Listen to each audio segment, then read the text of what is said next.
The monthly HOA meeting at Willow Springs was already running late, something that had become the norm whenever Marjorie Grant was at the helm. Known behind closed doors as the neighborhood Karen, Marjorie had the signature haircut, the attitude, and a clipboard packed with complaints about everyone in the community. I quietly maneuvered my 5-year-old daughter Emma's wheelchair toward the designated accessible area near the front. "Excuse me, we need to sit," I said softly, keeping my tone calm for Emma's sake. Marjorie didn't even glance up from her papers. "The meeting has started. You should have arrived on time." "We were at physical therapy," I replied evenly, keeping my frustration in check. Emma was born with osteogenesis imperfecta brittle bone disease. Even the slightest pressure could fracture her delicate bones. Her wheelchair was specially designed to minimize these risks. Marjorie gave a huff of irritation and waved her hand dismissively. "Fine. Park over there. Stay quiet." I nodded, moving Emma into place along the wall. Despite everything, my sweet daughter smiled brightly at the room, always trying to be brave, even after 37 broken bones in her short life. "Daddy, I'm thirsty," Emma whispered, her big brown eyes looking up at me. I reached into her backpack but quickly realized I'd forgotten her water bottle in the car. "I'll be right back, princess," I said, giving her hand a gentle squeeze. I leaned over to Mrs. Lee, a kind neighbor sitting nearby. "Would you mind keeping an eye on Emma for just 1 minute while I grab her water from the car?" "Of course, go ahead," she replied with a reassuring smile. I hurried out, racing to the car and back in less than 2 minutes.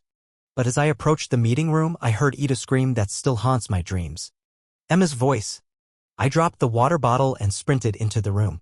The crowd had formed a loose circle around something on the floor. They moved aside as I pushed through.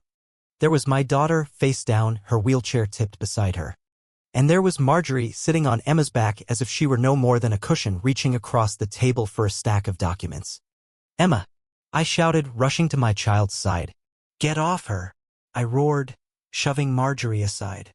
The snap of Emma's fragile spine echoed like gunfire in my ears. Emma's scream had stopped. That was even worse. "Call 911. I bellowed. "Don't move her. She has brittle bone disease." Mrs.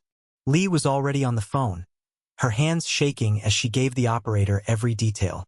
I dropped to my knees beside my daughter's tear-streaked face. "Daddy," she whimpered. "I can't feel my legs." My heart shattered into 1,000 pieces. Marjorie stood nearby, brushing off her slacks. I barely touched her. "She's being dramatic." I ignored her. All my focus was on Emma, on keeping her calm and still until help arrived. "What's brittle bone disease?" I heard Marjorie sneer. "Is that even real?" The paramedics arrived swiftly. One of them recognized me immediately. "Commissioner Brooke, sis, this your daughter?" I could only nod, choking on grief. "I'm the Assistant Commissioner of Health and Human Services for the county. My job is to oversee disability services and enforce ADA compliance. But none of my training prepared me to hear my child whisper that she couldn't feel her legs. The doctors confirmed my worst fear. Emma had a fractured T4 vertebra. Emergency surgery was the only option. The prognosis was grim, months of rehab, and even then, there was no guarantee she'd walk again. When I called my boss to request emergency leave, I broke down more than once explaining what had happened. He gave me full authorization to use every resource at my disposal. I made one more call to the district attorney, an old friend from law school. 3 days later, while Emma was in post-op recovery, Marjorie Grant had the audacity to walk into her hospital room unannounced, waving a suspension notice in the air. "This is ridiculous. They're investigating me for negligence? There's even talk of criminal charges.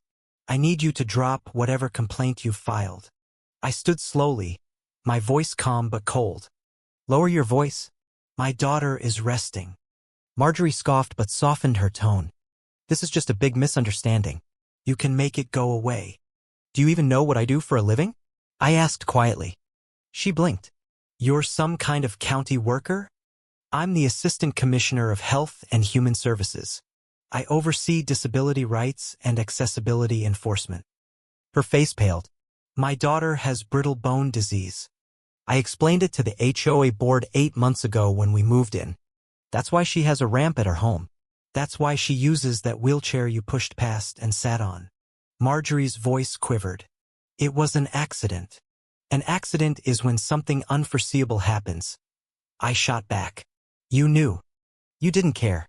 And now my 5-year-old may never walk again. You're blowing this out of proportion, she hissed. Let's be reasonable. You have no idea what's coming your way, I replied evenly.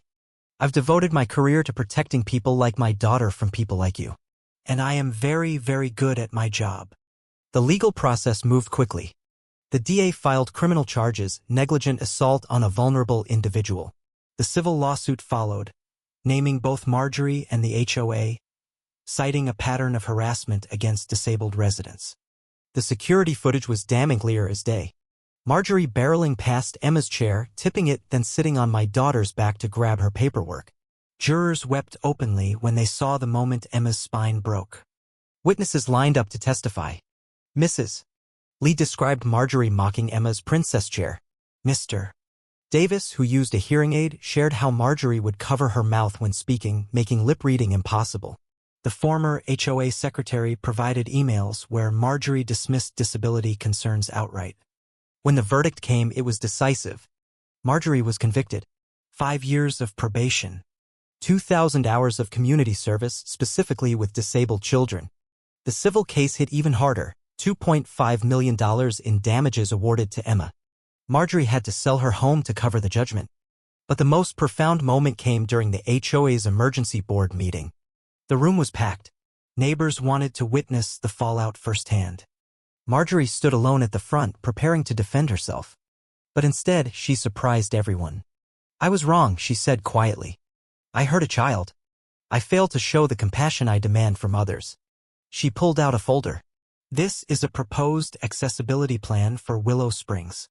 It includes better ramps, simpler medical accommodation approvals, and a disability review committee. I worked with advocates to draft it. I know it doesn't undo what I did, but maybe it can prevent the next tragedy. After the meeting, she approached me carefully. Commissioner Brooks, I know you have every reason to hate me, but your daughter's courage has changed me. If there's anything missing from the plan, would you help me improve it? I took the folder. I'll review it, but forgiveness will take time. 6 months later, Emma returned to school in a new, reinforced wheelchair. The ramp access at the school had been rebuilt, part of Marjorie's plan. One afternoon, as we passed the playground, Emma pointed. Daddy, look. It's Miss Marjorie. There she was, helping a boy in a wheelchair navigate the new ramp.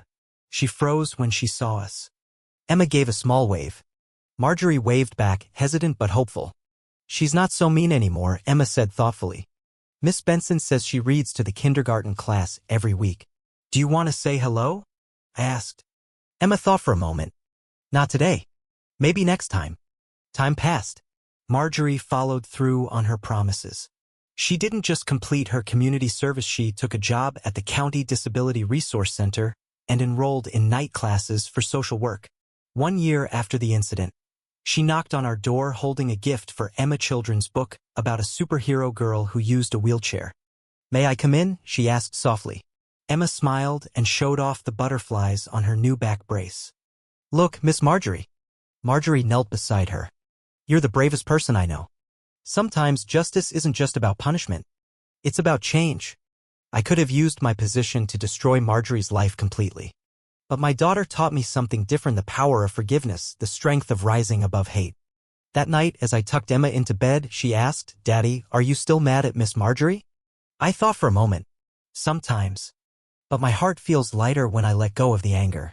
Emma nodded wisely. That's what I'm doing too. Carrying hate is too heavy. Her bones might be fragile, but her spirit? Unbreakable.